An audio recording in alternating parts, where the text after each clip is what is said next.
I do want to talk about the fact there was a Game 7 last night as well. I'm sending my best to all the Seattle Mariner fans out there who had their heartbroken last night. There was at one point during the game, did you see ESPN cameras were catching people watching the game on their phones? And they did a solid to that Mariner fan who was holding up the iPad that he had with Julio Rodriguez at the plate as the last hope for the Mariners, and he was hoping against hope. He was just behind what we had already known, which was a final strikeout. Mm-hmm. And they did him a solid by cutting off of him because he was almost on live TV learning that the Mariners season was over. And it looked great for them, too. I mean, both Rodriguez and Cal Raleigh homered. Yep. That's what you're looking for. You're looking for the stars coming through in a Game 7. No doubt. George Kirby pitched very well after, having a shaky first. And it was there for the taking. Yeah. But the Blue Jays did what they do best, which is put the ball in play. Yep. They do not strike out. As a matter of fact, they strike you out with all these split fingers. Mm. And they put the ball in play, and they hit for average and then come up with the big blast. I swear to you, I'm not just saying this because it happened. You called it? Yeah, I turned to Cooper when it was second and third with one out and Springer's at the plate. I said to him, do you think they should walk him? Because he is unbelievable in this situation, and there's an open base, and now you're bringing in, to play that there's an out at any base. Obviously, it becomes tougher when you don't have a place to put anybody.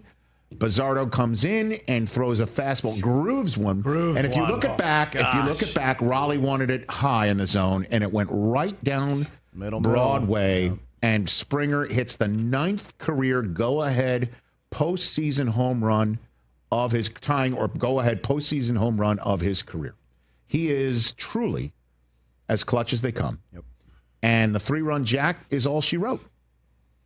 That's what they do. And the Blue Jays are in the World Series for the first time in 32 years, and the team that they are taking on are the defending World Series champs. Interestingly enough, if you remember, before Shohei Ohtani took the retirement deal with the Dodgers, if you remember, for a hot minute, his plane was seen in Toronto, and it turned out to be one of the folks from Shark Tank, Robert Herjavec. Was that who his planes was? I think I remember. A lot of people thought Shohei was going to sign with the Blue Jays. I prayed he signed with the Mets, but I hear they were in on it. Prayed, but obviously he goes to the Dodgers, and now here come the Dodgers to Rogers Center to start it all off on Friday night, and it's going to be a team with tons of stars against a team with a handful of stars, but some players who just do not strike out. They put the ball in play and they field it. And Bo Bichette's coming back. They just did this without Bo Bichette. And Vladdy's on a heater. He is on a heater. Yeah. So he is on a heater, and you could feel it. Like the in that building, he's plugged into them. They're plugged into him. Yep. Like back in the day, Marshawn Lynch in Seattle and J.J. Watt in Houston. Sure. He gets a hit, the whole place just starts getting revved up. It's going to be a terrific World Series. Are we rooting for the Blue Jays? I think most of America is outside of Los Angeles. Okay. I'm not. You're not? You rooting for the Dodgers? Yeah. Oh, my team. Okay. I want told you, that was my grandpa's team, man. So maybe it's just all about money like Soto for you. Also, in the last 4 games, Vlad Guerrero Jr. III has 3 singles, 3 doubles, 3 home runs. The only other player in baseball history to have a similar span in a single playoff series, Babe Ruth in 1928. Stat of the day, stat of the day, stat of the day, stat of the day. Here comes that what? Stat of the day. Babe had 4 singles, 3 doubles, 3 home runs in the first 4 games. Here's just a suggestion to the Mariners. I'd walk him. Vlad Guerrero has earned that distinction. There's only a couple of players where you go, he's up, we're going to walk him. Which brings us to Shohei Ohtani and what he did on Friday night, where you strike out the side and then you go hit a home run. And I go, I'll never see that again. And then all of a sudden he came up to the plate and then he hit another home run. And then he struck out a few more. And then he came up to the plate and he did this again. The big righty McGill sets on the mound. Here's the pitch. And Ohtani drives one, left center field. Did you? Gone! Shohei Ohtani, the stuff of legend! All right. Nobody will be able to do this again because no pitcher leads off when you think about it. Shohei Ohtani striking out the side. Pitchers have done that in playoff games, but then they don't come to the plate as the leadoff batter. They usually come to the plate as the number 9 hitter. But Shohei hitting 3 home runs, striking out 10. But you also have comparisons here. And it's hard to do it. It's hard to compare because it's not really apples to apples here. Because I was at the Reds game at Riverfront Stadium in 1971, June of 71, when Rick Wise threw a no-hitter, and he also hit 2 home runs. That's pretty incredible. Now, it wasn't a playoff game, but it was a no-hitter and 2 home runs. So that's on the list. Bob Gibson, who is one of the most underrated pitchers, I think, in history. God, that guy was unbelievable. Dominant, tough.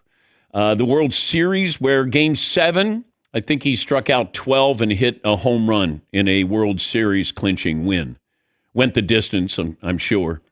Tony Cloninger, he hit 2 grand slams in a game as a pitcher. So there are moments like that, but most of your pitchers are not, getting the opportunity. Well, nobody gets this opportunity that Ohtani did. Is it the greatest game in baseball history? Considering it was a clinching game, playoffs, you strike out 10, you hit 3 home runs. Pretty incredible. Pretty incredible. And it's one of those where you go, I think I've seen everything, too. I haven't seen everything. As long as he's playing, and people will bring up Babe Ruth. I mean, Babe Ruth pitched 1 game in the World Series, I think, where he went 15 innings. And then he had a base hit to win the game. I mean, nobody's going 15. They barely go 5. So you could put Babe Ruth in there. But Babe was the best pitcher in baseball and then stopped pitching. He had like 92, 93 wins in his career. And then he started hitting. And if he was playing, today, be weird to see him playing today. But if he was pitching and hitting, then he would probably give similar results. But what you saw with Ohtani, it's incredible. And to see the pitches he was throwing. And he's throwing 100, but he's throwing nasty breaking balls. And that's what's scary to whoever's going to play the Dodgers. That pitching staff has been unbelievable. Bullpen, not so much, but that starting pitching has been wonderful. And Ohtani, when he came to the plate, and I thought, I wonder if they're going to pitch to him again. Boom. I said, yeah, well, they did. He hit it out of Dodgers Stadium. I think Willie Stargell's the only other guy that might have done that. So I want to give you context of greatest games of all time if you include a pitcher and what he did hitting. And it's not to diminish anybody. It's not to single out and say that's the greatest of all time. It's happening right now, so recency bias with that. But we'll never see something like that again. I can't imagine seeing something. And by the way, what was lost on a lot of people is Ohtani had the lowest batting average of all the Dodgers starters. He wasn't playing well at all. First 3 games, not playing well at all. And even, the whole playoffs has not been hitting well. I think under 200. That's what was surprising is, okay, all right, he's back. And then all of a sudden, he's really back. Oh, my God, he's back. And then you strike out 10. But just to give you context, by the way, sitting when your team, so I had Bench and Rose. Now, it wasn't the big red machine. Now, they did have Concepcion, Bench, Rose, Perez. George Foster just got there in a trade, I think, from San Francisco. They didn't have Joe Morgan, but still got no hit. I went to 2 no-hitters that year against the Reds. Ken Holtzman of the Cubs. And you're sitting there and you're going, we better get a base hit here soon. And then all of a sudden, Ken Holtzman throws a no-hitter. So the Reds were no-hit twice in 1971. And I met both of them. Yeah.